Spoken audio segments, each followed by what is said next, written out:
More than 40 journalists and editors have signed a statement demanding the immediate release of 3 al-Jazeera colleagues accused of helping the Muslim Brotherhood in Egypt. Senior figures from the BBC, New York Times and CNN are among the signatories. Peter Greste, Mohamed Fadel Fahmy, and Baher Mohamed were detained by Egyptian authorities on 29 December. The letter calls for an end to their arbitrary imprisonment. It also calls for the release of fellow journalists, some of whom have been held in Egypt for over 5 months. The arrest of these journalists has cast a cloud over press and media freedom in Egypt. The letter says, "We strongly believe that upholding the rights of journalists and permitting the free flow of information is vital to bringing about greater understanding and serves the best interests of all Egyptians and the world." The BBC's Middle East editor Jeremy Bowen and chief international correspondent Liz Doucet are among the senior media figures who have signed the statement. They also include CNN's chief international correspondent Christiana Mampour,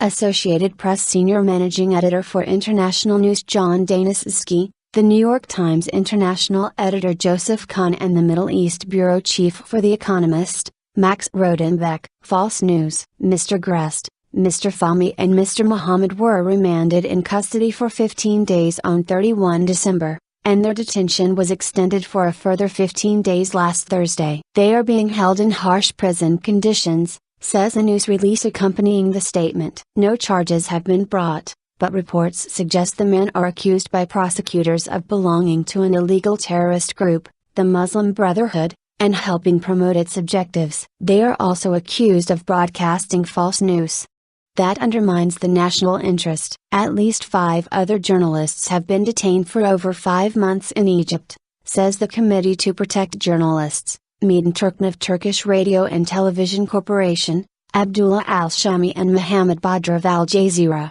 Mahmoud Abdelnabi of Rast Online News, and freelance photographer Mahmoud Aboost. Al-Jazeera spokesman Ghassan Abu Hussein has called the journalists' detention an attempt to stigmatize us, and further incite violence against our journalists working on the ground. Egyptian authorities have accused Al Jazeera of bias in favor of the Muslim Brotherhood since the army overthrew President Mohamed Morsi in July.